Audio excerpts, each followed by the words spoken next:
আপনারা শুনছেন কালো রাত 24। আসসালামু আলাইকুম, কেমন আছেন সবাই? আজকে চলে আসলাম জিনপুরীর গাহিম করা ভয়ঙ্কর দুটো গল্প নিয়ে। প্রথমে আলিয়াপুরীর একটা রহস্যময় গল্প দিয়ে শুরু করছি। আলিয়াপুরীর এই গল্পটা শুনে অবাক হয়ে যাবেন।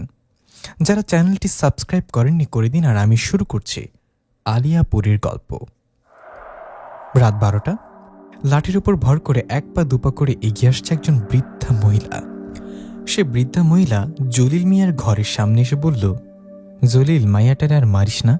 সেই বিয়ের পর থেকে মেয়েটার ওপর অত্যাচার করছিস। রোজ রাতে ওকে মারিস, ছাড় ওকে। সে বৃদ্ধা মহিলার কথায় হঠাৎ দরজা খুলে বাইরে দৌড়ে বেরিয়ে সেই জলিল মিয়ার স্ত্রী রাবেয়া। রাবেয়া সে বৃদ্ধা মহিলার কাছে এসে কান্না করতে লাগলেন। তখন ঘর থেকে হাতে একটা লাঠি নিয়ে বের হলেন জলিল মিয়া। এদিকে তখন বৃদ্ধা মহিলা বললেন, জলিল থাম, অনেক হয়েছে। কথাটা বলে জলিল মিয়া ভাইদের ডাকতে ডাকতে বললেন, এই খলিল, এই বাবুল, বাইরে আয়, মায়াটার এইভাবে মারছে, তোরা কিছু বলিস না? তখন জলিল মিয়ার দুই ভাই দরজা খুলে বাইরে এসে বলেন, হ্যাঁ রে জলিল, তোর জ্বালায় কি শান্তিতে একটু ঘুমাতে পারবো না? রোজ রাতে তোর বউকে মারিস কেন এভাবে? ভাইদের কথায় জলিল বললেন, আমার বউকে আমি মারবো না কি করবো সেটা কি তোমাদের কাছ থেকে শুনতে হবে? আমার যা মন চায় তাই করবো। জলিল মিয়ার এমন কথাই তার বড় ভাই বললেন, বেয়াদবের মতো কথা বলতে শিখেছিস তাই না? কাজ বাস্তব কিছু করিস না, তার উপর নেশা করে বাড়িতে ফিরে বউটাকে মারিস। তোর বউ তো খুব ভালো। আমার বউ ভালো না মন্দ সেটা তোমাদের জিজ্ঞাসা করিনি। কথাটা বলে জলিল মিয়া সেই বৃদ্ধা মহিলাকে উদ্দেশ্য করে বললেন, বড়মা, তুমি সামনে থেকে সরো তো। তুমি অসুস্থ মানুষ, অনেক রাত হয়েছে, নিজের বাড়ি থেকে ঘুমাও গিয়ে। ঘুমাতে চাইলে কি আর ঘুমাতে পারি? মাইয়াটার এভাবে মারিস, ও তো চিৎকার করে কান্না করে। মায়াটার চিৎকার শুনে কি ঘুমানো যায়? আর মারিস না, হাতের লাঠিটা ফেলে তোর বউকে নিয়ে ঘরে যা। বৃদ্ধা মহিলার কথায় জলিল মিয়া বললেন, আমাদের বিষয়ে নাক গলাবা না তো বড়মা, ঘুমা গিয়ে। কথাটা বলে জলিল মিয়া তার বউ রাবিয়ার চুলের মুঠি ধরে বললেন, চল ঘরে চল, খুব মুখ চালাতে শিখেছিস তাই না? তখন জলিল মিয়া মেজ ভাই বললেন, জলিল, এরকম রোজ রোজ তোর বইয়ের উপর হাত তুললে এই বউ আর থাকবে না, তোকে তালাক দিয়ে চলে যাবে। সময় থাকতে ভালো হ। মেজ ভাইয়ের এমন কথায় জলিল মিয়া বলেন, আমার ব্যাপারে তো নাক গলাতে হবে না মেজ ভাই। তুমি যদি এতই ভালো হবে তাহলে কিছুদিন আগে তোমার আর তোমার বউয়ের তালাক হলো কেন? কোথায় গেল তোমাদের আদরের বউ সোনালি? এই বলে রাগ করে বউয়ের চুল ধরে ওকে নিয়ে ঘরে গিয়ে দরজা লাগিয়ে দিলেন। এরপর আবার বউকে মারতে লাগলেন। এভাবে রোজ রাতে কখনো কখনো দিনে বউকে মারতেন জলিল মিয়া। এভাবে 2-3 দিন চলে যাবার পর এক রাতে হঠাৎ জলিল মিয়া চিৎকার করতে থাকে। জলিল মিয়ার চিৎকারে ওর ভাইসহ আশেপাশে সবাই এসে জিজ্ঞাসা করায় জলিল মিয়া কাঁদতে কাঁদতে বলে, আমার বউ রাবেয়া গলায় দড়ি দিয়ে মারা গেছে। জলিল মিয়ার কথায় সবাই অবাক হয়ে বলেন, কি? কথাটা বলে সবাই দৌড়ে গিয়ে ঘরে গিয়ে দেখেন ঠিকই রাবেয়া গলায় দড়ি দিয়ে ফাঁসি দিয়ে ঝুলে আছে। রাবেয়াকে দেখে সবাই ধরাধরি করে গলার দড়ি কেটে নিয়ে নিচে শুইয়ে দিলেন। আর আশেপাশে সবাই কান্না করতে লাগলেন। তখন জলিল মিয়ার ভাই বললেন, এবার হলো শান্তি, বউটার কত অত্যাচার সহ্য করবে? তোর অত্যাচার সহ্য করতে না পেরে বউটা ফাঁসি দিয়ে মারা গেল। তোর মতো একটা পশু আমাদের ভাই না। আজকে পর থেকে আমাদের সাথে কোনো কথা হবে না, দেখে নিস। ভাইয়ের কথায় জলিল মিয়া চুপ করে রইলেন। তখন সেই বৃদ্ধা মহিলা বললেন, এখন চুপ কেন? এখন মুখ চালা, যা তোর বউকে মার। নিজে কাজবাজ না করে নেশা করে বাড়িতে ফিরিস, তার উপর বউকে মারিস, এটা কি কোনো ভালো লোকের কাজ? এভাবে সবাই জলিল মিয়াকে কথা শোনায়। এভাবে কেটে যায় প্রায় ঘন্টাখানেক পর যে মেয়েটা গলায় দড়ি দিয়ে মারল, মানে রাবেয়া, ওর মাকে খবর দিয়ে নিয়ে আসা হয়। রাবেয়ার শুধু মা ছিল, বাবা ভাই ছিল না কেউই। তো রাবেয়ার মা এসে তো মেয়েকে জড়িয়ে ধরে অনেক কান্নাকাটি করে। এভাবে আরো প্রায় 2 ঘন্টা চলে যাবার পর সবাই রাবেয়ার মাকে বুঝিয়ে বলে, সেই রাতের মধ্যে রাবেয়াকে গোসল করিয়ে ওর জানাজা পড়িয়ে কবর দেওয়া হয়। সকাল হলে আবার পুলিশের ঝামেলায় পড়তে পারে তাই। যাই হোক, রাবেয়া মারা যাবার পর আশেপাশে সবাই জলিল মিয়ার সাথে আর তেমন কথা বলে না। এভাবে কেটে যায় 7টা দিন। 7 দিন পর জলিল মিয়া জানতে পারেন পাশের গ্রামের পরের গ্রামে যাত্রাপালা বসবে। যাত্রাপালার কথা শুনে জলিল মিয়া ও তার এক বন্ধু ঠিক করেন রাত্রেবেলা যাত্রাপালা দেখতে যাবে। তো কথা মতো তাই করা হয়। রাত্রেবেলা দুজনে রওনা করে যাত্রাপালা দেখার উদ্দেশ্যে। শীতের রাত, ওরা দুজন ভালো মতো শীতের পোশাক গায়ে দিয়ে হাঁটছে। এভাবে হাঁটতে হাঁটতে দুজনে একসময় পৌঁছে যায় যাত্রা পালার স্থানে। সেখানে গিয়ে সবার মতো বসে দুজনে যাত্রা দেখতে থাকে। এভাবে চলে যায় 1-1.5 ঘন্টা। 1-1.5 ঘন্টা পর জলিল মিয়ার বন্ধু বলে, এই জলিল, বাড়িতে যাবি না? আমার ঘুম ঘুম পাচ্ছে, চল এবার বাড়িতে যাই। বন্ধুর এরকম কথায় জলিল মিয়া বলেন, আরে কি বলিস, আসলাম তো মাত্র 1-1.5 ঘন্টা আগে, এখনো তো যাত্রাপালা অনেক বাকি, রাত আরো গভীর হোক তারপর যাব। তখন জলিল মিয়ার বন্ধু বলেন, না রে, আমার যেতে হবে, আমার ভালো লাগছে না, আমি বাড়িতে যাই, তুই গেলে আয়। এখনো রাত বেশি গভীর হয়নি, রাস্তাঘাটে লোক পাওয়া যাবে, পরে কিন্তু লোকজন তেমন একটা পাওয়া যাবে না। তখন জলিল মিয়া বলেন, কে বলেছে লোকজন পাওয়া যাবে না? এত বড় যাত্রাপালা, নিশ্চয়ই আমাদের গ্রাম বা পাশের গ্রাম থেকে লোক আসছে। তোর ভালো না লাগলে তুই যা, আমি পরে যাব। তো জলিল মিয়ার কথায় ওর বন্ধু বলেন, ঠিক আছে। কথাটা বলে ও চলে যায় বাড়িতে। বন্ধু চলে যাবার পর জলিল মিয়া বসে যাত্রাপালা দেখতে থাকেন। এভাবে দেখতে দেখতে কখন যে রাত গভীর হয় জলিল মিয়ার খেয়াল নেই। হঠাৎ করে জলিল মিয়া বুঝতে পারেন রাত অনেক গভীর হয়ে গেছে, এদিকে লোকজনও কমে গেছে অনেক। রাত গভীর হয়েছে দেখে জলিল মিয়া সেখান থেকে বেরিয়ে রাস্তায় কিছুক্ষণ অপেক্ষা করে দেখে তার এলাকার কেউ আছে কিনা বা ওদিকে কেউ যায় কিনা। কিন্তু বেশ কিছুক্ষণ যাবার পর জলিল মিয়া দেখেন কেউ নেই। তখন উনি চিন্তা করেন একাই ফিরবে বাড়িতে। এই বলে একটা বিড়ি ধরিয়ে বিড়ি খেতে খেতে জলিল মিয়া হাঁটতে থাকেন বাড়ির দিকে। ঘন কুয়াশা ঢেকে গেছে চারিদিকে। জলিল মিয়া হাঁটছে, এমন সময় পেছন থেকে কেউ একজন বলে ওঠেন, কে যায়? এই দাঁড়াও দাঁড়াও। পেছন থেকে ডাকটা শুনে জলিল মিয়া দাঁড়িয়ে দেখেন একজন বৃদ্ধা মহিলা। ওনার মুখটা দেখা যাচ্ছে না, কথাবার্তা পোশাক দেখে মনে হচ্ছে উনি বৃদ্ধা মহিলা। তো সেই বৃদ্ধা মহিলাকে দেখে জলিল মিয়া বলেন, কে আপনি? এ রাতে কোথায় যাচ্ছেন? তখন সে বৃদ্ধা মহিলা বলেন, আর বলো না বাবা, আমার মেয়েটা অনেক অসুস্থ, শ্বশুর বাড়ি থেকে খবর পাঠিয়েছে, তাই রাতেই আমাকে যেতে হচ্ছে। ওনার কথায় জলিল মিয়া ওনাকে জিজ্ঞাসা করায় সেই মহিলা একটা গ্রামের ঠিকানা বলে। মহিলার মুখের ঠিকানা শুনে জলিল মিয়া বলেন, আরে ওটা তো আমার গ্রামের পরের গ্রাম, ভালোই হলো, চলেন আমার সাথে চলেন। কথাটা বলে জলিল মিয়ার সামনে হাঁটতে থাকলে সে বৃদ্ধা মহিলা বলেন, বাপুরে, তুমি বিড়ি খাচ্ছ কেন? তুমি আমার পেছনে আসো, আমি সামনে যাই, তাহলে বিড়ির ধোঁয়া আমার গায়ে মুখে লাগবে না। সে বৃদ্ধা মহিলার কথায় জলিল আর কোনো কথা না বাড়িয়ে ওনার পেছনে চলে আসে আর হাঁটতে থাকে। এভাবে হাঁটতে হাঁটতে সেই বৃদ্ধা মহিলা হঠাৎ এক অন্য রাস্তায় চলে যায়। তখন জলিল মিয়া বলেন, আরে বুড়িমা, ওদিকে কই যাচ্ছেন? আমাদের রাস্তাটা এইদিকে। তখন সে বৃদ্ধা মহিলা বলেন, আমি জানি, আর আমি যে রাস্তা দিয়ে যাচ্ছি এটা সহজ আর অল্প সময়ে এই রাস্তা দিয়ে যাওয়া যায়। কথা না বলে আমার সাথে আসো, তাহলে অল্প সময়ের মধ্যে পৌঁছে যাব তোমাদের গ্রামে। সে বৃদ্ধা মহিলার কথায় জলিল মিয়া মনে মনে বলেন, ঠিক আছে যাই, দেখি উনি কোন দিক দিয়ে নিয়ে যায়। এই বলেই সে বৃদ্ধা মহিলার সাথে হাঁটতে থাকে।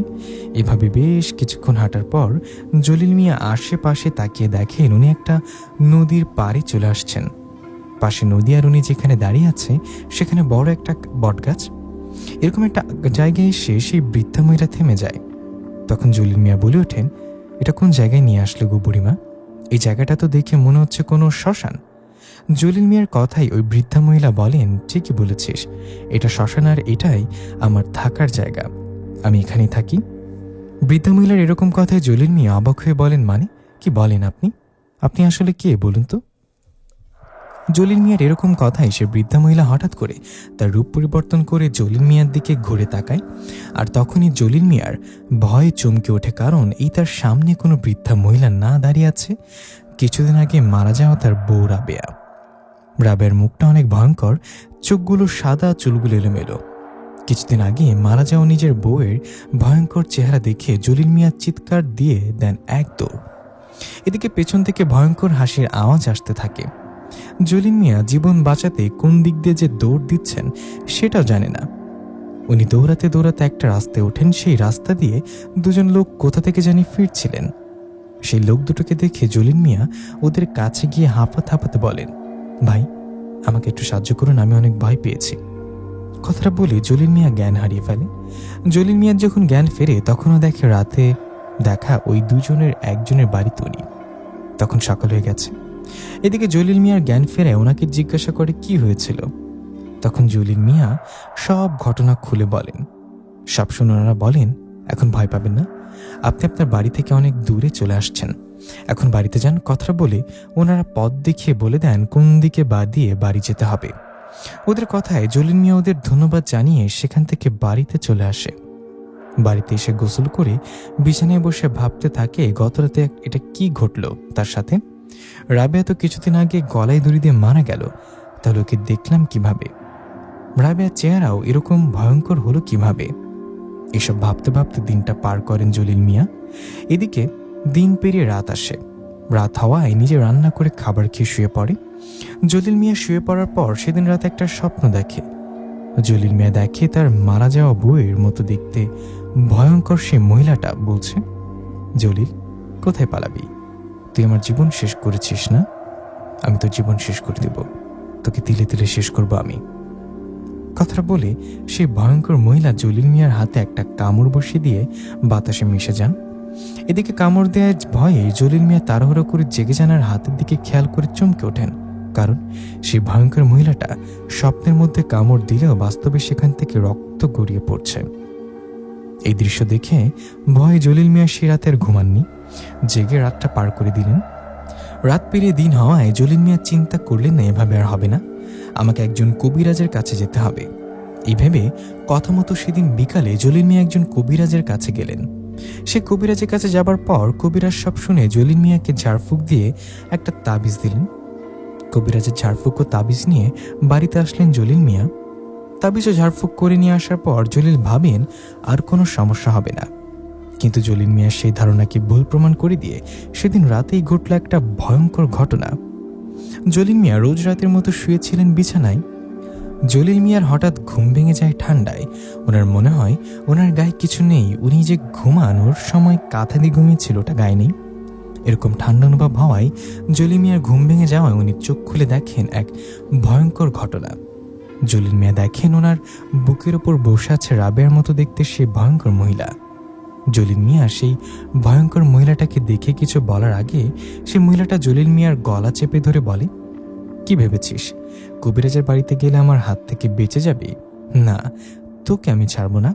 আল্লাহ ছাড়া কেউ তোকে বাঁচাতে পারবে না, তুই মরবি আমার হাতেই মরবি। কথাটা বলে সেই ভয়ঙ্কর মহিলা জলিল মিয়াকে ঠাস করে একটা থাপ্পড় দিয়ে বাতাসে মিশে যান।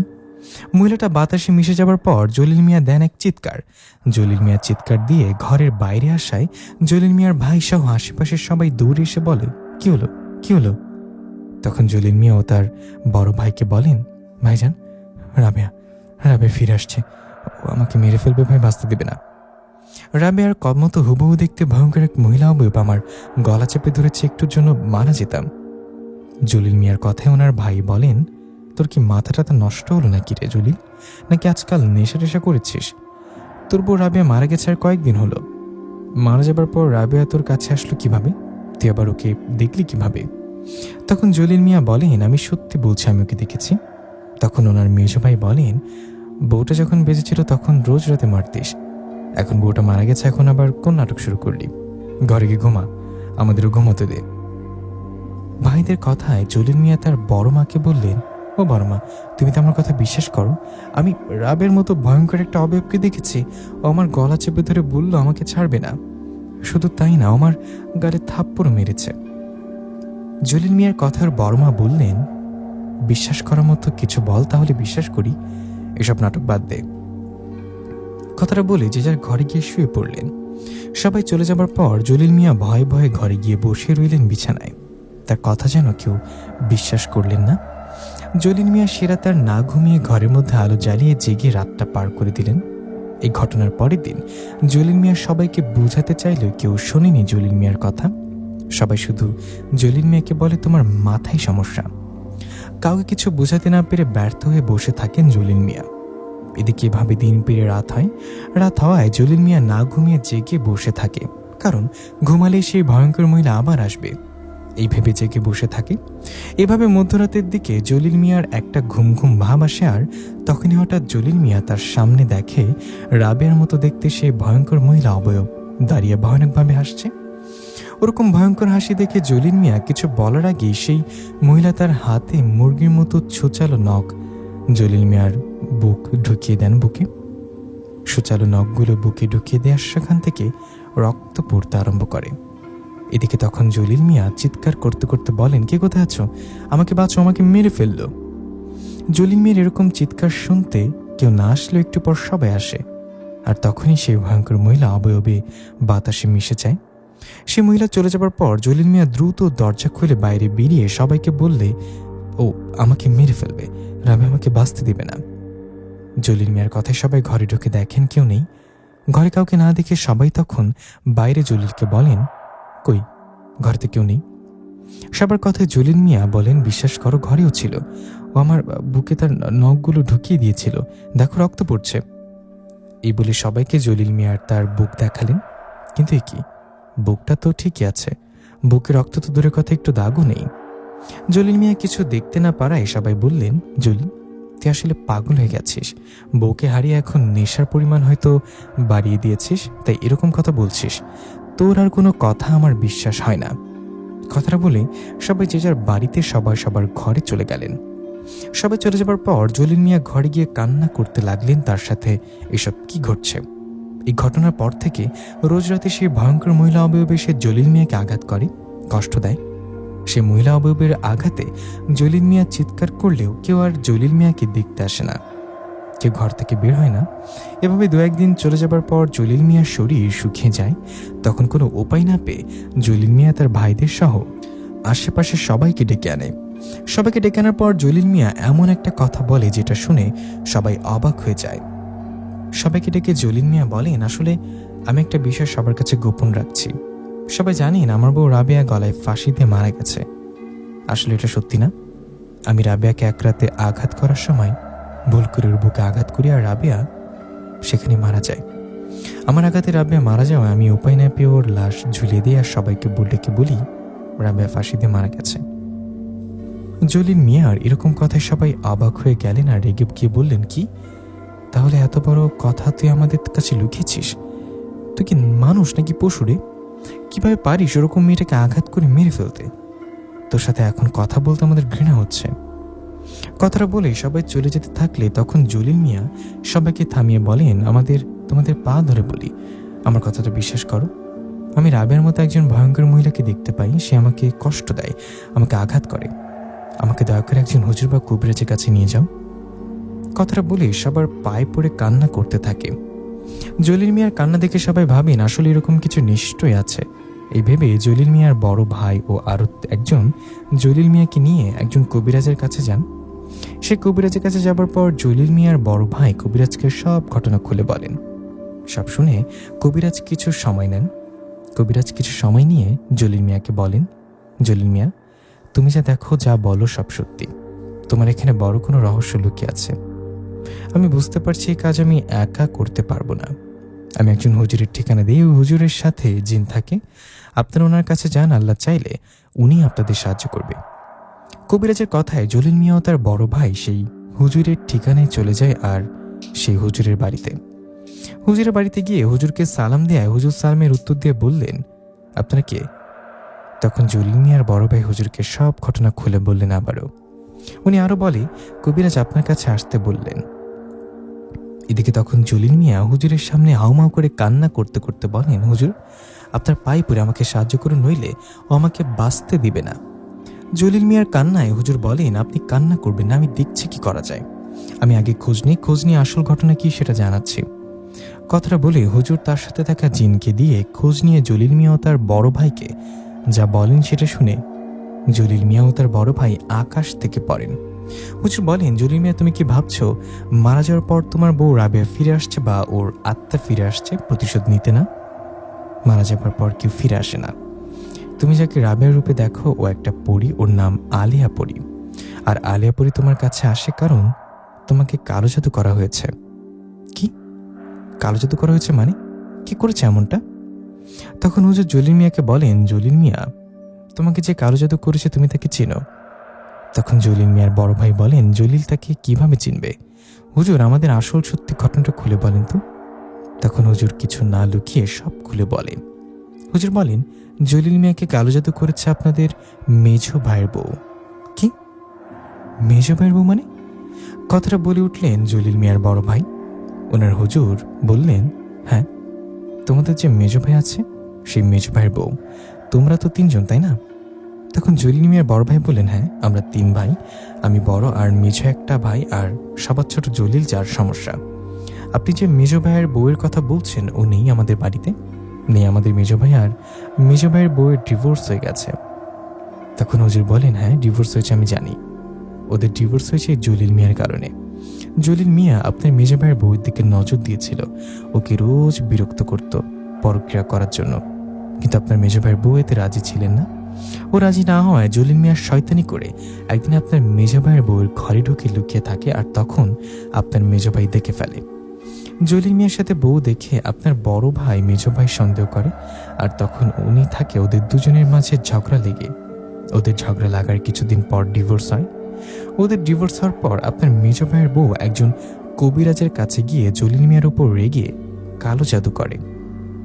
হুজুরের মুখে সব ঘটনা শুনে জলিল মিয়ার বড় ভাই জলিল মিয়ার দিকে তাকিয়ে বলেন, জলিল তুই এতটা নীচ, জীবনে কত অপরাধ করেছিস তুই? তুই তোর মেজো ভাইয়ের সংসারটি এভাবে ভাঙতে পারলি? বড় ভাইয়ের কথায় জলিল মিয়া কান্না করতে করতে বলেন, আমি ভুল করেছি বড় ভাই, আমাকে মাফ করে দাও, আমাকে এবারের মতো বাঁচো, এই কালো জাদু থেকে বাঁচো আমাকে। তখন জলিল মিয়ার ভাই কিছু বলে না। তখন জলিল মিয়া হুজুরকে অনেক অনুরোধ করতে থাকে। জলিল মিয়ার অনুরোধে হুজুর বলেন, ঠিক আছে জলিল মিয়া, তোমার উপর থেকে কালো জাদু কাটাতে আমাকে তোমার বাড়িতে যেতে হবে। তোমাকে তোমার আজকে বাড়িতে যাও, আমি কাল যাব তোমাদের বাড়িতে। হুজুরের কথায় জলিল তার বড় ভাই বাড়িতে চলে যায়। ওরা বাড়িতে চলে যাবার পর সেই রাতে জলিল মিয়ার ঘর থেকে একটা চিৎকারের আওয়াজ আসে। জলিল মিয়ার চিৎকারের আওয়াজ পেয়ে সবাই গিয়ে দেখেন জলিল মিয়া ভয়ঙ্করভাবে মরে পড়ে আছে। জলিল মিয়ার এরকম মৃত্যুতে সবাই অনেক কান্না করে। নিজের ভুল বুঝতে পেরে জলিল মিয়া আর বাঁচতে পারেনি সে আলিয়াপুরীর হাত থেকে। প্রিয় লিসেনার, কালো জাদু করা একটা মহাপাপ। কেউ রাগের বশে কারোর উপরে কখনো কালো জাদু করবেন না। যদি এরকম কাজ কখনো করে থাকেন তাহলে তওবা করে ফিরে আসুন ভালোর পথে। প্রিয় লিসেনার, কেমন লাগলো আলিয়াপুরীর প্রথম গল্পটি? এখন চলে যাচ্ছি গাহিম করা ভয়ঙ্কর একটা রহস্যময় জিনপুরীর গল্পে। গভীর ঘুমটা হঠাৎ ভেঙে গেল কারেন্ট চলে যাওয়ায় গরম লাগার কারণে। দেয়ালের ঘড়িতে রাত 1:15। ফোনটা হাতে নিয়ে বারান্দার দরজাটা খুলে বসলাম। বাইরের ফ্যাকাশে চাঁদের আলো বারান্দা পেরিয়ে ভেতরের ঘরে এসে পড়েছে। চারপাশ শান্ত, হালকা শীতল বাতাস এসে গায়ে লাগছে। বসে আছি, হঠাৎ চোখে পড়ল 5-6 জন মানুষ আমাদের পুরনো শ্মশানের পথ ধরে হেঁটে যাচ্ছে। সন্দেহ হলো, তাই দরজাটা খুলে বেরিয়ে গেলাম দরজার বাইরে। মোবাইলের টর্চটা ধরে বললাম, কে যায়? কারা আপনারা এত রাতে? এই বলে আরেকটু সামনে যেতে দেখলাম কয়েকজন লোক একটা দাহ করা দেহাবশেষের মতো কিছু একটা কাঁধে নিয়ে করে যাচ্ছে। ওদের দেখে বললাম, কি আপনারা দেহ নিয়ে শ্মশানের এত গভীরের দিকে যাচ্ছেন কেন? আমার কথা শুনে খসখসে গলায় একজন উত্তর দিল, আমরা দূরের এক গ্রামের লোক। শ্মশানের একেবারে শেষ প্রান্তে যে বহু পুরনো চিতাভূমিটা আছে সেখানে যাচ্ছি শেষ কাজটুকু সারতে। আমার বাড়ি থেকে সেই পুরনো চিতাভূমি শ্মশানঘাটটা 3 থেকে 4 মিনিটের হাঁটা পথ। ঘুম ভেঙে যাওয়ায় আর ঘুম আসছিল না। ভাবলাম যাই না, আমিও যাই। একটি মৃত মানুষের শেষ কাজ, ওদের সাথে গিয়ে দেখে আসি কিভাবে দাহ করে। এই ভেবে ওদের পেছনে পেছনে হাঁটতে লাগলাম। ওরা সব মিলিয়ে প্রায় 25 থেকে 30 জন লোক ছিল। যাই হোক, কিছুক্ষণের মধ্যে পৌঁছে গেলাম সেই পুরনো শ্মশান চিতাভূমিতে। সেখানে গিয়ে চুপ করে দাঁড়িয়ে রইলাম এক জায়গায়। হয়তো কয়েক মিনিটের মধ্যেই কাজ শেষ হবে। মনে মনে ভাবলাম, আমি তো এসেছি শেষকৃত্য মানে লাশ পোড়ানো দেখতে। এই দেহাবশেষ মানুষটা কি ছিল? আমার পরিচিত কেউ নয় তো? এই ভেবে পাশে থাকা একজন বয়স্ক লোককে বললাম, কাকা কিছু মনে না করলে আমি কি একবার এই দেহাবশেষটা দেখতে পারি? আমার কথা শুনে লোকটা কোনো কথা না বলে সামনে থাকা পোড়া কাপড়ে মোড়ানো লাশের মুখের অংশটা আলগা করলেন। উনি লাশের মুখটা বের করায় আমি সেই মুখটা দেখতেই প্রচণ্ড ঝাঁকুনি খেলাম। বুকের স্পন্দন যেন থেমে গেল। এই কি দেখলাম আমি? পোড়া মুখটি সেই লাশটা আর অন্য কারণ নয়, আমার মতো দেখতে। নিজের দেহাবশেষ নিজে কি করে দেখছি? আমি তো বেঁচে আছি, তাহলে সামনেই পুরো শরীর কার? স্বপ্ন নাকি বাস্তব? ভয় ভয়ে পেছনে ফিরে তাকালাম। কি পেছনে যে মানুষগুলো ছিল সবগুলো এক মুহূর্তে কঙ্কালে পরিণত হলো কি করে? এটা কি আমার চোখের ভুল, নাকি অন্য কিছু? না, স্পষ্ট দেখছি। তখন বুঝতে আর বাকি রইল না যে আমার সাথে কোনো ভয়াবহ ঘটনা হলো এবং ঘটতে চলেছেও। এমন অবস্থায় পেছনের কঙ্কালগুলো বীভৎসভাবে আসতে শুরু করলো। আমার ডানে বামে দুজন বিশালাকৃতির কঙ্কাল দাঁড়ানো, তাদের চেহারা অত্যন্ত ভয়ঙ্কর। ওদের দেখে চিৎকার দেওয়ার শক্তিটুকু পেলাম না। আমি যেন পাথর হয়ে গেছি, একটু নড়তে পারছি না। হঠাৎ চোখের পলকে একটা ভয়ানক বিকৃত অবয়ব আমার সামনে এসে দাঁড়ালো। তার মুখ মনে হলো অ্যাসিডে ঝলসে গেছে। মুখের গভীর ক্ষত থেকে পোড়া মাংস আর পুজের মতো কি যেন গড়িয়ে গড়িয়ে পড়ছে। সবচেয়ে আশ্চর্যজনক ছিল তার একটিমাত্র জলজলে চোখ। আমি ভেতরে ভেতরে তীব্র চিৎকার করছি, কিন্তু মুখ দিয়ে কোনো শব্দ বেরোচ্ছে না। হঠাৎ সামনে থাকা সেই বিকৃত অবয়বটা হাসতে হাসতে বলল, আগুনে জ্বলবে? জীবিতের শরীরে চিতা জ্বলবে। অবয়বটার কথা শুনে বাকি কঙ্কালগুলো মাথা নিয়ে বলল, হ্যাঁ, চিতা জ্বলবে, দাহ হবে, দাহ। ওদের কথায় আমি কি করব বুঝতে পারছি না। এই বুঝে ওরা আমাকে শেষ করে দিবে। দৌড়ানোর চেষ্টা করলাম, কিন্তু পা নড়ল না। হঠাৎ পেছন থেকে কেউ যেন আমাকে প্রচন্ড জোরে আঘাত করলো। আঘাতে মাটিতে লুটিয়ে পড়লাম আমি। তখন অবয়বটা শেষবারের মতো বলল, কই পালাচ্ছিস? তোদের বলেছিলাম না আমি কাউকে ছাড়বো না, আবার আসবো। এবার একজন একজন করে সবাই পড়বি, সবাই। এই বলে আমাকে টেনে নিয়ে যাচ্ছে চিতাভূমির দিকে। হয়তো জীবিত অবস্থাতে আমাকে আগুনে পুড়িয়ে মারবে। ঠিক তখনই কানে ভেসে আসে ফজরের আজানের পবিত্র আওয়াজ। তখন চোখের পলকে বাতাসে মিলে গেল অবয়বগুলো। যাবার আগে আমাকে বলে গেল, তোর ভাগ্য ভালো, আজকে বেঁচে গেলি। আমি আবার আসব, তোদের সবাইকে তিলে তিলে মারব। সামনে পেছনে আর না দেখে দৌড় দিলাম বাড়ির দিকে। এক দৌড়ে বাড়িতে আসলাম। এসব কি ঘটলো আমার সাথে? প্রাণে বেঁচে গেছে আজকে। বাড়িতে কাউকে কিছু বুঝতে দিইনি, কারণ সমস্যাটা হচ্ছে হয়তো অন্য কোনো কারণে। সেদিন বিকালবেলা আসিফকে ফোন দিলাম, দিয়ে বললাম, আসিফ কই তুই? বিপ্লব ও তন্ময়কে নিয়ে দেখা কর, আমার সাথে কথা আছে। এই বলে সেদিন বিকালেই দেখা হলো আমাদের। আমরা চারজন খুব ভালো বন্ধু। সে ক্লাস 1 থেকে একসাথে পড়াশোনা করছি। খেলাধুলা আড্ডা সব একসাথে করতাম, 4 বন্ধু মিলে। যাই হোক, দেখা করতে আসিফ বলল, আসিফ কিরে রনি, কি হয়েছে? কোনো প্রবলেম হয়েছে কি? বড় প্রবলেম। জানিস দোস্ত, কাল রাতে আমার সাথে ভয়ানক একটা ঘটনা ঘটে গেছে রে। এই বলে ওদের পুরো ঘটনা খুলে বললাম। আমার মুখে কথাগুলো শুনে চমকে গেল সবাই। তখন বিপ্লব বলল, কি তোর সাথে এই ঘটনা ঘটেছে? কাল রাতে তো আমিও ভয় পেয়েছিলাম। আরে সে কি ভয়ানক কাণ্ড রে ভাই। সে কথা মনে হলে শরীরে কাটা দেয় আমার এখনো। বিপ্লবের মুখে কথাটা শুনে সবাই ওর দিকে তাকিয়ে বলল, কি হয়েছে তোর? তখন বিপ্লব বলল, আর বলিস না, বরাপুর বাচ্চা হয়েছে, হাসপাতালে ভর্তি। আমি গিয়েছিলাম দেখতে। রাত যখন বাড়িতে ফিরছিলাম ঘড়িতে তখন 11টা। অটো থেকে নেমে ধোয়া পথ দিয়ে হেঁটে আসছিলাম। সামনে পুরনো বটগাছের পাশে আসতেই পেছন থেকে একটা ডাক শুনলাম। ডাকটা কার ছিল জানিস? কার ছিল বল? ডাকটা ছিল তন্ময়ের। মনে মনে ভাবলাম, তন্ময় এখানে কি করছে? ভেবে পেছনে ভালো করে তাকালাম, কিন্তু সেখানে তন্ময় ছিল না। হঠাৎ বট গাছের দিকে থেকে একটা ভয়ানক চিৎকার ভেসে আসলো। তন্ময় বলছে, বিপ্লব আমাকে বাঁচা, বাঁচা আমাকে। ওর চিৎকার শুনে আমি দৌড়ে গেলাম বট গাছের দিকে। ওর কাছে যেতে যা দেখলাম সেটা দেখে আমার হার্ট অ্যাটাক হওয়ার অবস্থা। আমি দেখলাম তন্ময় পড়ে আছে মাটিতে। ওর বুকটা চিরে নাড়ি ভুড়ি বের করে খাচ্ছে একটা অবয়ব। এটা দেখে আমি চিৎকার দিয়ে বলে উঠলাম, এই কে কে আপনি? এটা বলতে সে অবয়বটা আমার দিকে ঘুরে তাকালো। ও আমার দিকে ঘুরতেই আমার মারা যাওয়ার অবস্থা। অবয়বটাকে কে ছিল জানিস? আমি নিজেই। আরে ভাই, আমি নিজেকে দেখেছি। এতক্ষণ তন্ময়ের নাড়ি ভুড়ি বের করে যে ভয়ানক অবয়বটা খাচ্ছিল সেটা আমি নিজের চোখের সামনে নিজেকে দেখেছি। আমার দিকে তাকিয়ে রক্তমাখা মুখে হাসতে লাগলো। আমার বুঝতে বাকি রইল না, এটা নিশ্চয়ই কোনো খারাপ অশুভ প্রেত। আমি মনে সাহস রেখে দৌড় দিলাম বাড়ির দিকে। ওদিকে পেছন থেকে ভয়ানক বিকট হাসির আওয়াজ ভেসে আসছে, আর পেছন থেকে কে যেন বলে উঠল, মরবি, সবাই মরবি। বিপ্লবের মুখে কথাটা শুনে সবাই কেঁপে উঠলাম ভয়। আরে এটা কিভাবে সম্ভব? আমার সাথে যে ঘটনা ঘটেছে বিপ্লবের সাথে তেমনটা ঘটেছে। আমরা নিজেরাই নিজেদের দেখেছি, তাও ভয়ানক রূপে। বিপ্লবের মুখে কথাগুলো শুনে তন্ময় বলল, আমিও তো ভালো নেই রে, কিছুদিন ধরে খুবই বাজে বাজে ভয়ানক জিনিস দেখছি। অনেকগুলো কালো ছায়া আমাদের ঘিরে রেখেছে আর নিজেরা বলাবলি করছে, একে মেরে ফেলি না জীবিত পুঁতে দেই। এসব দেখে ভয় ঘুম ভাঙে আমার। জানি না কি হচ্ছে সব। আমি ভেবেছিলাম এটা শুধু আমারই সমস্যা, তাই তোদের কিছু বলিনি। তন্ময়ের মুখে কথা শুনে আসিফ বলল, এটার পেছনে নিশ্চয়ই কোনো কারণ আছে। জানিস, কিছুদিন ধরে আমার সাথে এরকম কিছু ঘটছে। মাঝরাতে হঠাৎ ঘুম ভেঙে যায়। ঘুম ভাঙতে দেখি আমার পায়ের কাছে কেউ একজন বসে আছে।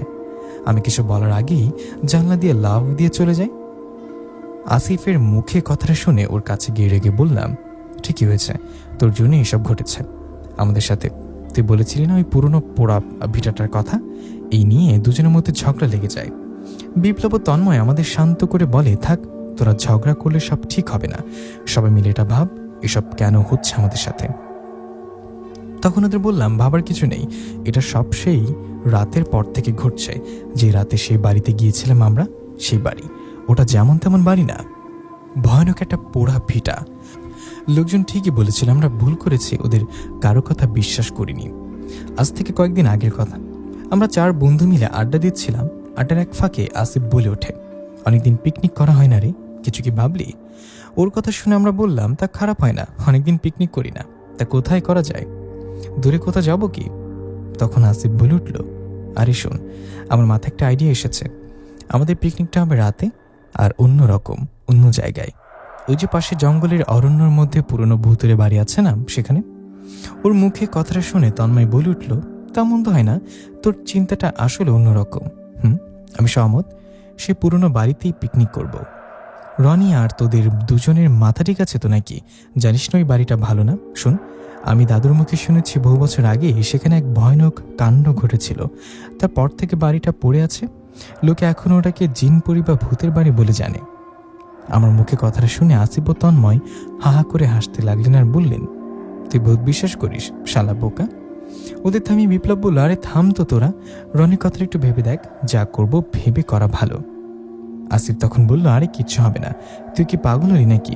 আরে আমরা 4 জন একসাথে থাকবো, সেখানে রান্না হবে সারা রাত, ওই বাড়িতে কাটিয়ে সকালে ফিরবো, ঠিক আছে? আসিফের কথায় তন্ময় ও বিপ্লব রাজি হলেন। আমি একা আর কি বলবো, ওদের কথা মতো আমিও রাজি হলাম।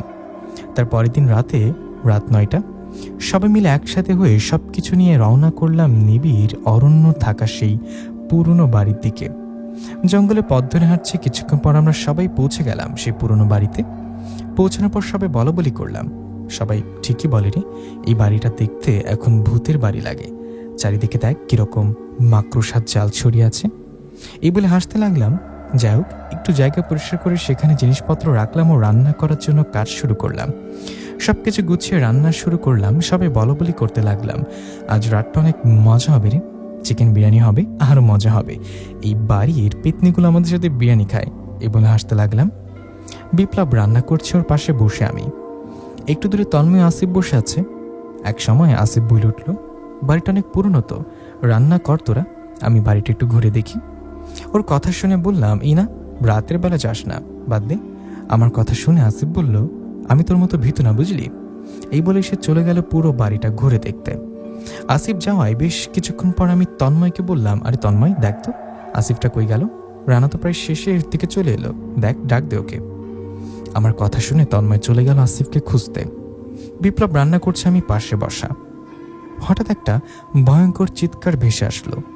চিৎকার শুনে আমি বিপ্লবকে বললাম, কিরে, কে চিৎকার দিল? ওদের কিছু হলো না তো? তুই রান্না কর, আমি দেখি। এই ছেলে দুটো জ্বালায় মারলো আবার আমাকে। মোবাইলের টর্চটা জ্বালিয়ে খুঁজতে লাগলাম ওদেরকে। সত্যি বাড়িটা অনেক ভয়ানক দেখতে, রাতের অন্ধকারে আরো ভয়ানক লাগছে।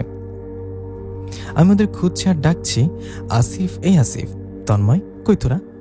আমার কথায় কোনো আওয়াজ পেলাম না। অনেক বড় বাড়ি, কোথায় গেল কে জানে। আমি একটা করে ঘর খুঁজে দেখছি ওদের, কিন্তু পাচ্ছি না। হঠাৎ একটা আওয়াজ পেলাম, হাড় চিবানোর আওয়াজ। একটু সামনে যেতেই দেখলাম তন্ময় আসিফ বসে কি যেন করছে। আমি ওদের কাছে গিয়ে বললাম, কিরে, কত করে ডাকছি, শুনিস না কেন? এই বলে ওদের কাছে একদম চলে গেলাম। কাছে যেতে দেখলাম ওরা ওদের নিজেদের হাত চিবিয়ে চিবিয়ে খাচ্ছে, আর একজন আরেকজনের বলছে, খুব মজারে হাত খেতে। এটা কি করছে এরা? হাত বেয়ে পড়ছে রক্ত, নিজের হাত নিজে কেমন করে খাচ্ছে। এটা দেখে একটা চিৎকার দিয়ে দৌড় দিলাম। এক দৌড়ে হাঁপাতে হাঁপাতে বিপ্লবের কাছে গিয়ে বললাম, বিপ্লব শোন ভাই, পরিস্থিতি ভালো না, আমি খারাপ কিছু দেখছি। এই বলে বিপ্লবকে বললাম, জানিস তন্ময় আসিফকে দেখলাম ওরা নিজেরাই নিজেদের হাত চিবিয়ে চিবিয়ে খাচ্ছে।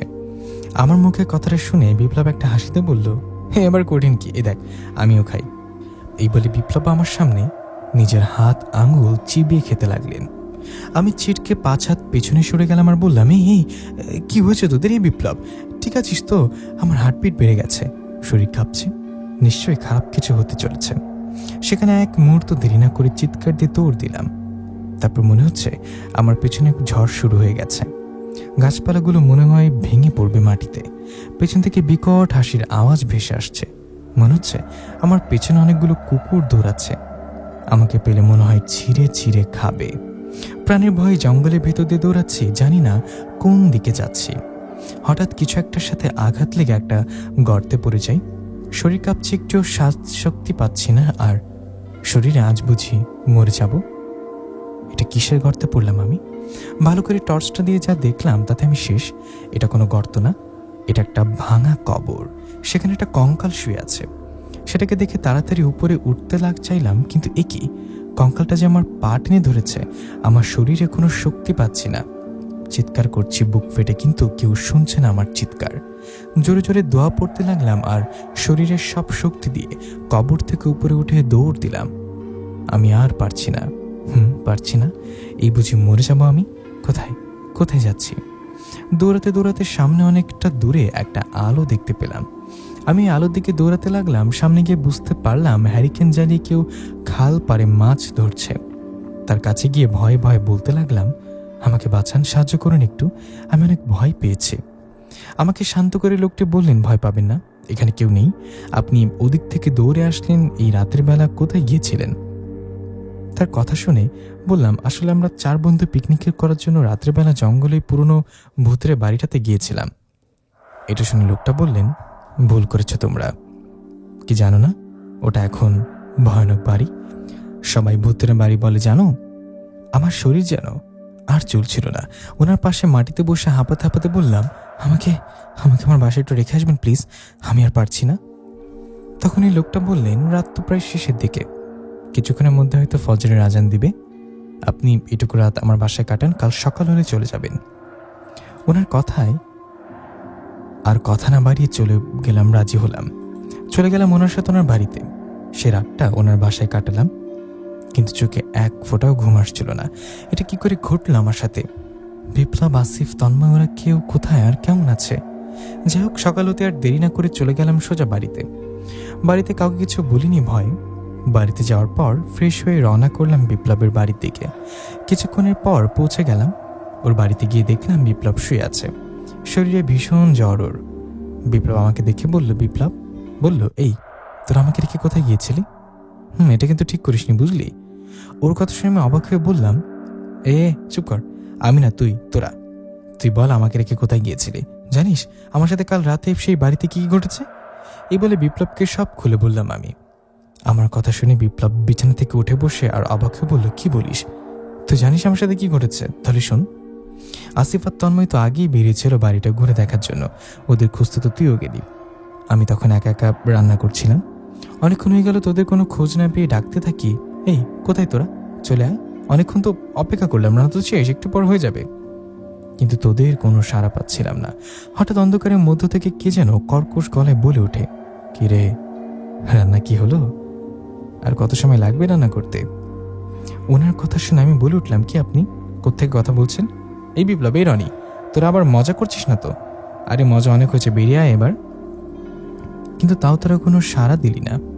হঠাৎ আবারও সে লোকটা বলে উঠল, পিকনিক কি তোরা একাই করবি? খাবার কি তোরা একাই খাবি? আমরা বুঝি কিছু না। ওনার কথা শুনে বলে উঠলাম, কি ভাই আপনি এসব উল্টাপাল্টা কথা বলছেন? সাহস থাকে তো সামনে এসে কথা বলেন। আমার কথা শুনে পাশের ঝোপ থেকে একজন লোক বেরিয়ে আসতে লাগলো। ওনাকে দেখে তো আমার জানের পানি শুকিয়ে গেছে। কেন, কি করছিল লোকটা? আরে ওটা মানুষ ছিল না ভাই, ওটা একটা খারাপ ভয়ানক অবয়ব। বিশ্বাস কর, এতটা ভয়ানক মানুষ হয় কেমনে? সে অবয়বটার কোনো মাথা ছিল না, মাথা ছাড়া একজন আমার সাথে কথা বলছে আর আমার দিকে এগোতে এগোতে বলছে, কই রান্না হলো? দে মাংস দে। কিরে দেবি না? এসব দেখে আমার হাত পা ঠান্ডা হয়ে যাচ্ছিল। কি করবো বুঝতে পারছিলাম না। ভয় চিৎকার দিয়ে ডাকছিলাম তোদের, কিন্তু তোদের কোনো সাড়া পাচ্ছিলাম না। এদিকে সেই মাথাছাড়া অবয়বটা আমার কাছে এসে বলছে, পোড়া মাংস রক্তের সাথে চুবিয়ে খেলে কেমন হবে রে? এগুলো দাঁড়িয়ে দাঁড়িয়ে না দেখে আমি চিৎকার দিয়ে দৌড় দিই, কিন্তু তখনই পেছন থেকে সেই মাথাছাড়া অবয়বটা আমার পিঠে জোরে আঘাত করে। আমি মাটিতে পড়ে যাই। তখনও বলতে থাকে, কিরে রক্ত খাওয়াবি না? দে, তোর শরীরের তাজা রক্তটা দে। এই বলেই আমার পিঠে ওর বড় বড় নখ দিয়ে একটা আঁচড় কাটে। আমি ব্যথায় চিৎকার দিই, শরীরের সবটুকু শক্তিতে দৌড়াতে থাকি বাড়ির দিকে। তখন পেছন থেকে সে অবয়বটা বলে ওঠে, ভুল করেছি সেই কুটিরে এসে, বাঁচবি না, কেউ বাঁচবি না, সবাইকে মরতে হবে। আমি সামনে পেছনে না তাকিয়ে দৌড়াতে দৌড়াতে বাসে উঠানে এসে জ্ঞান হারিয়ে পড়ে যাই। সারা রাত কোনো জ্ঞান ছিল না আমার। তুই আসার কিছুক্ষণ আগে জ্ঞান ফিরেছে। শরীরে এখনো অনেক জ্বর। বিপ্লবের মুখে কথাগুলো শুনে বলে উঠলাম, আমি আগেই বলেছিলাম ওখানে না যেতে। এবার তো শান্তি হলো, তাই না? ভাগ্য ভালো দুজনের প্রাণে বেঁচে গেছে। ওই কুঠিটাতে না গেলে এমনটা হতো না। আচ্ছা আসিফ ও তন্ময়ের কি খবর? এই বিপ্লব চল তো ওদের বাসায় যাই। এই বলে আসিফ ও তন্ময়ের সাথে দেখা করলাম। দুজনে একসাথে করে জিজ্ঞাসা করলাম, এই কোথায় গিয়েছিলি তোরা? কথা বল। আমার কথা শুনে তন্ময় আসিফ একজন আরেকজনের দিকে তাকিয়ে ভয় ভয় বলে উঠল, সে কি ভয়ানক কাণ্ড রে ভাই। আসিফ বলল, তোদের সবাইকে রেখে আমি তো কুড়িটাতে ঘুরে দেখছিলাম। ঘুরতে ঘুরতে একসময় তন্ময় চলে আসে আমাকে ডাকতে। তখন দুজন মিলে ঘুরছিলাম বাড়িটা। হঠাৎ কুঠির ওপরতলা থেকে একটা আওয়াজ পেলাম, মনে হচ্ছে কেউ নূপুর পায়ে হেঁটে যাচ্ছে। তখন আমিও তন্ময় দুজনের দিকে তাকিয়ে বললাম, কিসের আওয়াজ রে? চল তো দেখি।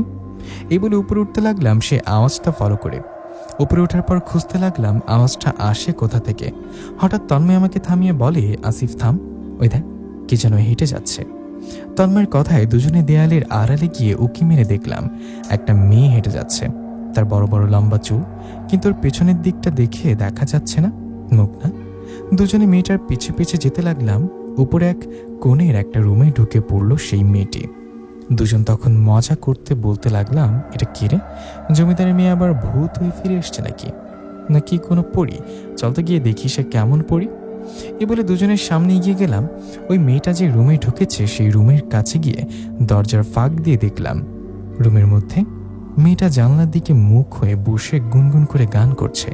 দুজনে ভাবতে লাগলাম, কে রে রাতের বেলা? আমার কি কিছু না বলে ওঠার আগেই মেয়েটা মিষ্টি স্বরে বলে উঠল, আসো ভেতরে আসো। বাড়ি লুকিয়ে দেখছো কেন? আমি তো তোমাদের অপেক্ষা করছিলাম।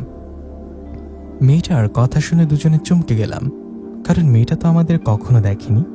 সে জানলার দিকে মুখ করে কথা বলছে, তাহলে আমরা যে লুকিয়ে দেখছি সেটা জানলো কেমনে? আমি কিছু বুঝতে পারছিলাম না কি করব। তখন মেয়েটা আবারও বলে উঠল, কি হলো? আসো ভেতরে আসো। আমরা দুজন ভয়ে ভয়ে ভেতরে ঢুকলাম। ঘরের বেশ পুরনো ঘরটা, চারিদিকে মাকড়সার জাল বেঁধেছে। লম্বা চুল ছেড়ে দিয়ে মেয়েটা বলে উঠল, জানো আমার খুব কষ্ট, আমার গান কেউ শোনে না, তোমরা কি আমার গান শুনবা? মেয়েটার কথা শুনে আমরা বলে উঠলাম, কিন্তু আপনি কে? এই রাতের বেলা কি করছেন এই বাড়িতে? আমাদের কথার কোনো উত্তর দিলেন না মেয়েটি। আমরা আবার বলে উঠলাম, বলুন কি আপনি? এদিকে ঘুরেন তো, আপনার মুখ দেখতে পাচ্ছি না। আমাদের কথা শুনে মেয়েটা আমাদের সামনে তার মাথাটা ঘুরিয়ে দিলেন। একে দেখলাম মেয়েটা শরীর সামনের দিকে, মাথাটা পেছনের দিকে। মেয়েটা মাথা ঘুরিয়ে বলল, দেখো, ভালো করে দেখো। কি চিনতে পারো আমায়? এই বলে ভয়ানক একটা হাসি দিল। কি বলবো বলার ভাষা নেই। মেয়েটার মুখে কাটা কাটা দাগ, কে যেন মুখে কিছু একটা দিয়ে কোপ মেরেছে। চোখ দুটার কি কথা বলবো, চোখের কোনো মনি নেই, পুরো চোখটা সাদা। এটা দেখে দুজনকে ধরে কাঁপতে লাগলাম। পেছন থেকে দরজাটা ঠাস করে লেগে গেল। বাইরে মনে হচ্ছে প্রচুর ঝড় শুরু হয়েছে। ভয়ে দুজনে বের হতে চাইলাম সেখান থেকে, কিন্তু দরজা তো লাগে না, বেরোতে পারছি না। ওদিকে সেই ভয়ানক মেয়েটা হাসতে হাসতে বলছে, কোথাও যেতে পারবে না। কি করব? আমরা জোরে জোরে চিৎকার দিতে লাগলাম আর দরজা ধাক্কাতে লাগলাম। ধাক্কাতে ধাক্কাতে দরজা খুলে গেল। বাইরে অনেক অন্ধকার। দুজনে দৌড় দিলাম নিচের দিকে। নিচে এসে চিৎকার দিয়ে ডাকছিলাম, তোদের রনি, এই রনি, বিপ্লব, এই বিপ্লব, কই তোরা? কিন্তু তোদের কোনো আওয়াজ পেলাম না সেখানে। বুঝতে পারলাম আমাদের সাথে খারাপ কিছু হয়েছে। তাই দেরি না করে দৌড়াতে দৌড়াতে বাসায় আসছি আমরা। বাসা আসার পরও শান্তিতে থাকতে পারিনি। বারবার মনে হচ্ছিল হঠাৎ বাসার উঠোনে কেউ দাঁড়িয়ে আছে, চোখে ঘুম আসলে হঠাৎ ঘুম ভেঙে যায়, তখন মনে হয় পায়ের কাছে কেউ বসে আছে। সরি রে, আসলে তোর কথা শুনলে আমাদের সাথে এরকম হতো না। এই কথাগুলো আসিফ ও তন্ময় বলছিল আমাদের। আমি ও বিপ্লব দুজনে শুনছিলাম। ওদের কথা শুনে বললাম, দেখ, 4 জনই বেঁচে ফিরেছি, এর মানে এই না আমাদের বিপদ কেটে গেছে। বড় কোনো সমস্যা হবার আগে চল কোনো কবিরাজের কাছে যাই। আমার কথায় সবাই একমত হয়ে বলল, সেটাই করি, সেটাই মনে হয় ভালো হবে। কথা মতো একজন কবিরাজের কাছে গেলাম। ওনার কাছে গিয়ে সব খুলে বললাম। আমাদের মুখে কথাগুলো শুনে তিনি বললেন, ভাবসাব তো ভালো দেখছি না। আচ্ছা তোমরা বসো, আমি দেখি সেই অশুভ শক্তিকে হাজির করতে পারি কিনা, দেখি তাদের সাথে কথা বলতে পারি কিনা। এই বলে ঝাড়ফুঁককারী একটা গোল বৃত্ত এঁকে তার মাঝে বসে বিড়বিড় করে কি যেন পড়তে লাগলেন। আমরা পাশে বসে দেখছিলাম। 20 মিনিটের মতো তিনি চেষ্টা করছেন, কিন্তু কাজ হচ্ছে না। হঠাৎ করে আশেপাশের পরিবেশ বদলাতে লাগলো। চারিদিকে গাছপালাগুলো মনে হয় ভেঙে পড়বে। প্রচণ্ড বাতাস শুরু হলো। ঘরের মধ্যে থাকা লাইটটা পটাশ করে ফেটে গেল। সে কি ভয়ানক কাণ্ড! আমাদের সামনে হঠাৎ ঝাড়ফুঁককারীকে যেন বুকের মধ্যে একটা আঘাত করলো। তিনি 5 হাত পেছনে ধরে ধপাস করে পড়ে গেলেন। আমরা দৌড়ে তার কাছে গেলাম। রক্ত আসছে তার মুখ দিয়ে। ওনাকে তুলে বিছানায় শুইয়ে দিলাম। বেশ কিছুক্ষণ পর তিনি আমাদের সবাইকে বললেন, দেখো, এটা আমার দ্বারা হবে না। এই প্রেতাত্মারা, পিশাচ, জিনেরা, কাফির খুব খারাপ। এরা কালো জাদু শেখার জন্য মাঝে মাঝে ধ্যানে বসে। তোমরা জানো তোমরা কি করেছ? সেই জঙ্গল বাড়িটাতে এই অশুভ শক্তিরা থাকতো অনেক বছর ধরে। তারা একটা সাধনায় বসেছিল। তখন তারা যখন ধ্যান করছিল তখনই তাদের ডিস্টার্ব করেছ তোমরা পিকনিক করতে গিয়ে। এখন তো ওরা, কথাটা বলে কবিরাজ থেমে গেল। তখন বললাম, আমরা কি, ওরা কি করবে আমাদের? বলেন বলেন প্লিজ। আমার কথার উত্তর না দিয়ে কবিরাজ আমাদেরকে বললেন, আমাদের এটা সম্ভব না। এরা কাফের ভয়ঙ্কর জিন। এরা কালো জাদুতে উস্তাদ।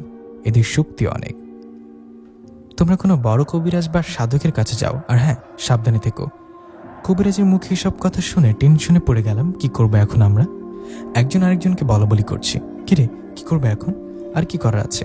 বলতে একটা করে ফেলেছি, এখন জীবন বাঁচাতে হবে। এই ভেবে সবাই চিন্তা করলাম অন্য কোনো কবিরাজের কাছে যাব।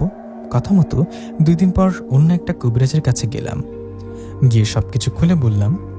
কবিরাজ আমাদের কথা শুনে বলেন, বুঝলাম, আসলে এরা খারাপ জিন। এদের কেউ ডিস্টার্ব করলে বা কোনো কাজে বাধা দিলে এরা পিছু ছাড়তে চায় না। আমি দেখছি কি করা যায়। এই বলে সাধক কিছু কাজ করলেন ও আমাদের সবাইকে একটা করে তাবিজ দিয়ে বললেন, এটা পড়ে থাকবে সব সময়, আশা করি কিচ্ছু হবে না আর। কবিরাজের কথা মতো তাবিজ কবজ নিয়ে শান্তি পেলাম। সবে ভাবলাম এখন মনে হয় সব ঠিক হয়ে যাবে। এভাবে কিছুদিন চলে গেল, কারোর সাথে কিছুই ঘটেনি। বেশ কিছুদিন যাবার পর এক সকালবেলায় তন্ময় দৌড়াতে দৌড়াতে আমার বাড়িতে এসে বলল, রনি, সর্বনাশ হয়েছে রে। ওকে হাঁপাতে দেখে আমি বললাম, আরে এভাবে দৌড়ে আসলি কেন? আর কি সর্বনাশ হয়েছে? বস বস এখানে, আর বল কি হয়েছে। আমার কথা শুনে তন্ময় ভয় ভয় বলে উঠল, ভাই কি বলবো, বলার ভাষা নেই। কবজে কাজ হচ্ছে না। আমার সাথে আবারও ভয়ানক ঘটনা ঘটছে। কি বলিস? কি হচ্ছে বলতো? তখন তন্ময় বলল, কালকে রাতে হঠাৎ ঘুমটা ভেঙে গিয়েছিল আমার। কেন ভেঙেছে জানিস? কারণ আমি শুনতে পেলাম তুই আর বিপ্লব আমাকে ডাকছিস দরজায় ঠকঠক করে। আমি ভাবছি তোরা আমার বাড়িতে আসছিলি। এভাবে দরজা খুলে দেখি বাইরে কেউ নেই। তখন মনের ভুল ভেবে শুয়ে পড়লাম। একটু পর আবারও তোদের ডাক পেলাম ও দরজায় ঠকঠক আওয়াজ। এবার দরজা খুলে দেখি কেউ নেই। ভয়ানক কিছু হতে পারে এই ভেবে আর দরজা খুলিনি, ঘুমিয়ে গিয়েছিলাম। কতক্ষণ ঘুমিয়েছিলাম জানি না, হঠাৎ করে ঘুম ভেঙে যায় আমার। জানিস দোস্ত, ঘুম ভাঙতে দেখলাম কালো কাপড়ে ঢাকা 2টা ছায়া আমার পায়ের কাছে বসে আছে। আমি স্পষ্ট বুঝতে পারছি ওখানে 2 জন আমার পায়ের কাছে বসে আছে। আমি চিৎকার দিতে যাব কিন্তু আওয়াজ বেরোচ্ছে না। আমি যেন বোবা হয়ে গিয়েছিলাম। আমি চিৎকার দিতে যাব কিন্তু আমার আওয়াজই কিছুতেই বের হচ্ছে না। শরীরও নড়চড়া করতে পারছিলাম না। মুহূর্তেই একটা ভয়ানক কালো ছায়া আমার বুকের উপর উঠে বসে। আমি ব্যথায় ছটফট করছি। মনে হচ্ছে এই বুঝে অবয়বটা আমার বুকটা ছিঁড়ে ফেলবে। তোকে বলার ভাষা নেই। একটু পর সে অবয়ব দুটো একে অপরকে বলতে লাগলো, কবর হবে, কবর হবে, সব শেষ। এই বলে আমার পা ধরে জোরে টান দিয়ে মেঝেতে ফেলে দিল। আমি দেয়ালের সাথে সজোরে ধাক্কা খাই। শরীর নাড়াতে পারছি না, কিন্তু ফিল করতে পারছি আমার মাথার পেছন দিয়ে রক্ত পড়ছে। কি করব? তখন বসে বসে দেখছি ওদের তামাশা। হঠাৎ আমার দরজাটা ঠাস করে খুলে গেল। জানলাগুলো এমনভাবে দুলতে লাগলো মনে হচ্ছে ঘরের মধ্যে এখন বড় ঝড় হচ্ছে। বুঝতে পারলাম আমার রুমের ঝড়ের বেগ। কেউ একটা এসে ঢুকলো, সাথে সাদা কাফনে মোড়ানো একটা লাশ। কার লাশ? কে বেটা? আমার রুমে কিসের লাশ? আমি দেখলাম সেখানে 3 থেকে 4 জন ভয়ানক অবয়ব সেই লাশটার উপর ঝাঁপিয়ে পড়ল। দুজনে সেই লাশের উপর বসে তার বুকটা ছিঁড়ে কলিজাটা বের করে খেতে লাগলো, আর দুজন রক্ত নাড়ি ভরি খেতে লাগলো। এসব কি দেখছি আমি যে আর পারছি না। চোখের সামনে এসব ঘটছে আমার। ওরা সেই লাশটার শরীর ছিঁড়ে ছিঁড়ে খেতে লাগলো আর বলাবলি করতে লাগলো, শেষ, ও শেষ, কবর হবে, কবর। ওদের কথা শুনে আমি কাঁপতে লাগলাম। আর জানিস, একসময় আমি খেয়াল করে লাশটার মুখের দিকে তাকালাম। লাশের মুখে তাকাতেই যেন আমার অবস্থা আরও খারাপ, কারণ ওটা আসিফের লাশ ছিল। আসিফকে এভাবে ছিঁড়ে খাচ্ছে আমার সামনে। বুকটা ফেটে চিৎকার দিতে যাব, তাও পারছি না। ওদিকে সেই ভয়ানক অবয়বগুলো রক্তমাখা মুখে হাসিতে লাগলো আমার দিকে তাকিয়ে। আমি নিজেকে ধরে রাখতে পারিনি আর জ্ঞান হারিয়ে পড়ে যাই। তারপর কি ঘটেছে আর জানি না। সকালবেলা বাবার ডাকে ঘুম ভাঙলো আমার। আমি নাকি নিচে শুয়েছিলাম। বাবা অনেক ডাকাডাকি করার পরও দরজা খুলছিলাম না। তখন বাবা দরজা ভেঙে ভেতরে আসে। আমার ঘুম ভাঙতেই বাবা আমাকে জিজ্ঞাসা করে, কে বাবা, তুই বিছানা রেখে নিচে পড়ে আছিস কেন? বাবার কথা শুনে এদিক সেদিক তাকালাম, কোথাও কেউ নেই। তাহলে সেই লাশটা কোথায়? আমাকে চিন্তিত দেখে বাবা বললেন, তোর কি কিছু হয়েছে বলতো? আমি তখন বাবার কথায় বলে উঠি, না বাবা, কিছু না, হয়তো স্বপ্ন দেখেছিলাম, তাই এখানে ঘুমের ঘরে শুয়ে পড়েছি। আমার কথা শুনে বাবা যা বললেন সেটা শুনে আমি মনে হয় আবারও জ্ঞান হারাবো। বাবার মুখে কথাটা শুনতেই তো তোর কাছে দৌড়ে আসলাম। তন্ময়ের মুখে কথাটা শুনে জিজ্ঞাসা করলাম, কি কথা বল, কিছু কি হয়েছে? তখন তন্ময় কান্না ভরা চোখে বলে উঠল, আসিফ, আসিফ মারা গেছে। জানিস, বাবা বলেছিলেন ওর লাশ কোথায় পাওয়া গেছে? ওই ভয়ানক ওই বাড়ির পাশে। আমি মনে হয় রাতে সেজন্য ওর লাশ দেখেছিলাম রে। আসিফকে ওরাই মেরেছে। হ্যাঁ, ওরাই মেরেছে। তন্ময়ের মুখে কথাটা শুনে মনে হয় আকাশ ভেঙে পড়ল আমার। কি? আসিফ মারা গেছে? বাসার দেরি না করে তন্ময়, আমি আর বিপ্লব 3 জনে চলে গেলাম আসিফের বাড়িতে। সত্যি ঘটনা, আসিফ বেঁচে নেই। এখন কি তাহলে আমাদের পালাই ভেবে ভয় ভয় কাটতে থাকি দিন। এভাবে বেশ কিছুদিন ভালোই ছিলাম। হঠাৎ এক দুপুরবেলা মাঠে খেলতে গিয়েছিলাম। খেলা শেষে তন্ময় বলল, এই চল না, পুকুরে গোসল করবো, আজ অনেক গরম লাগছে। তন্ময়ের কথায় আমিও বিপ্লব দুজনে রাজি হলাম। ছোটবেলায় কত গোসল করেছি পুকুরে, বড়ই খুব কম নামা হয় পুকুরে। যাও, কথা মতো 3 জনেই পুকুরে গোসল করে নেমে পড়লাম। পুকুরে সাঁতার কাটছি, ভালোই লাগছে। হঠাৎ তন্ময় চিৎকার দিয়ে বলল, ভাই বাঁচা, কি যেন পা ধরে টানছে। ওর কথা শুনে আমিও বিপ্লব ওর দিকে এগিয়ে গেলাম। ঠিক তখনই খিলখিল করে হাসতে লাগলো তন্ময়। বলল, মজা করলাম ভাই, ভয় পেয়েছিলেন নাকি? আমিও বিপ্লব কথাটা শুনে রেগে বললাম, এসব নিয়ে কেউ ফাজলামো করে, ফাজিল। এই বলে নিজের মতো গোসল করতে লাগলাম। এবার বিপ্লব চিৎকার দিয়ে ডাকতে লাগলো আর বলল, রনি বাঁচা, ধর আমাকে, আমার পা কেউ টেনে ধরছে, আমি ডুবে যাচ্ছি। বিপ্লবের কথা শুনে আমি বললাম, হ্যাঁ হয়েছে, এবার থাম, তন্ময়ের মতো শুরু করলি তাই না, বাদ দে না ভাই সব, চলো ঠিক বাড়ি যাব। কিন্তু আমার কথা শুনে বিপ্লব কথাই বলতে পারছিল না, আস্তে আস্তে ও ডুবে যাচ্ছিল। আরে সত্যি নাকি? এই বলে এগিয়ে গেলাম বিপ্লবের দিকে। ও তো সত্যি ডুবে গেছে। কোনোভাবে ওর হাতটা ধরে টানতে লাগলাম, এত ভারী কেন লাগছে? সত্যি নিশ্চয় কিছু একটা হয়েছে। শক্ত করে বিপ্লবের হাত ধরে টেনে পড়লাম। বিপ্লব হাঁপাতে হাঁপাতে বলল, ভাই একটু হলে মরে যেতাম। তুই ভাবছিলাম আমি মজা করছি? দেখ আমার পায়ের দিকে তাকা, দেখ পা এখনো আঙ্গুলের ছাপ বোঝা যাচ্ছে, দেখ এখনো জায়গাটা কালো হয়ে আছে। আমি দেখে বলে উঠলাম, আরে সত্যি তো, চল বিপ্লব, এখানে আর খারাপ কিছু হতে পারে, চল বাড়িতে চল। এই তন্ময় ওটাই, বাড়ি যাব। আমার কথা শুনে বিপ্লব বলল, রনি কাকে কি বলছিস? তন্ময় কই? আরে পুকুরেও তো কেউ নেই। দুজনে খুঁজতে লাগলাম তন্ময়কে। যেখানে গোসল করছিলাম সেখানে দুজন নেমে খুঁজছি, পাইনি। এদিক সেদিক ডাকাডাকি করছি, কিন্তু কোথাও পাইনি তন্ময়কে। উপায় না পেয়ে তন্ময়ের বাড়িতে গেলাম বিষয়টা বলতে। ওর বাড়িতে গিয়ে তন্ময়ের বাবাকে ডাকতে লাগলাম আর বললাম, আঙ্কেল তাড়াতাড়ি চলেন, আমরা খেলা শেষ করে 3 জনে গোসল করছিলাম, হঠাৎ তন্ময়কে খুঁজে পাওয়া যাচ্ছে না, চলেন তাড়াতাড়ি। আমাদের মুখে কথাটা শুনে আঙ্কেল অবাক হয়ে বললেন, এসব কি বলছো তোমরা? আমি বললাম, আঙ্কেল কি বলছি পুকুর পাড়ে গেলে বুঝবেন, তাড়াতাড়ি লোকজন ডাকেন, তন্ময়কে খুঁজতে হবে, নইলে বড় বিপদ হয়ে যাবে।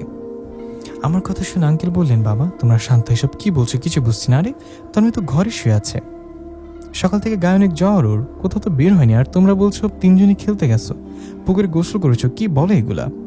কি আঙ্কেল কি বলেন এগুলা? আর কোনো কথা না বলে চলে গেলাম তন্ময় রুমে, গিয়ে দেখলাম সত্যি তন্ময় শুয়ে আছে। আরে সত্যি তো, ওর গায়ে তো ভীষণ জ্বর। হ্যাঁ আল্লাহ, কি হলো এগুলো আমাদের সাথে? এমন পরিষ্কার ওটা তন্ময় ছিল না।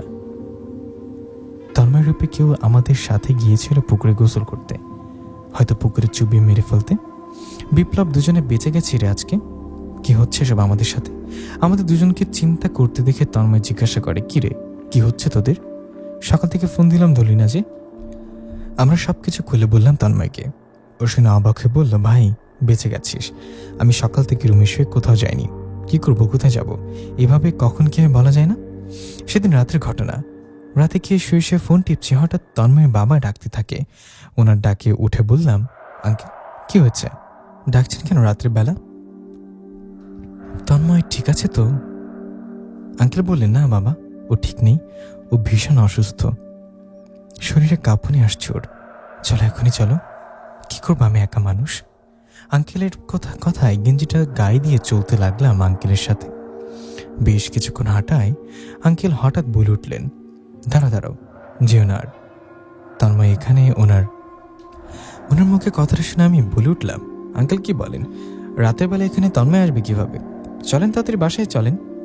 তখন আঙ্কেল বললেন, আরে তন্ময় তো এখানে শুয়ে আছে, দেখো ওই যে শুয়ে আছে, আসো কাছে আসো, দেখো, দেখে ছেলেটা সাদা কাফনে জড়িয়ে শুয়ে আছে, ওই যে কবর, আজকে কবর হবে, কবর। আরে এটা কি হলো? পাশে তাকিয়ে দেখলাম তন্ময়ের লাশ শুয়ে আছে। মুহূর্তে আঙ্কেলের রূপ বদলে ফেলল, চারিদিকে মনে হয় ঝড় শুরু হলো, সামনে পেছনে কালো ছায়া ঘিরে ধরেছে আমাকে। বিকটভাবে একটা চিৎকার দিয়ে দৌড় দিলাম। কি হলো এটা? আমাকে বোকা বানিয়ে বাইরে নিয়ে এসেছে এরা, নিশ্চয়ই সেই খারাপ ভয়ানক প্রেতগুলো। প্রাণের ভয়ে বাড়ির দিকে দৌড়াতে লাগলাম আর চিৎকার দিয়ে বাবাকে ডাকতে লাগলাম, বাবা বাঁচাও। ওদিকে সেই ছায়াগুলো ধেয়ে আসছে আমার দিকে। প্রাণের ভয়ে বাড়ির দিকে দৌড়াতে লাগলাম আর চিৎকার দিয়ে বাবাকে ডাকতে লাগলাম। দৌড়াতে দৌড়াতে পায়ে হোঁচট খেয়ে পড়ে গেলাম। আমার চিৎকার শুনে ততক্ষণে বাবার টর্চ নিয়ে দৌড়ে এসেছেন।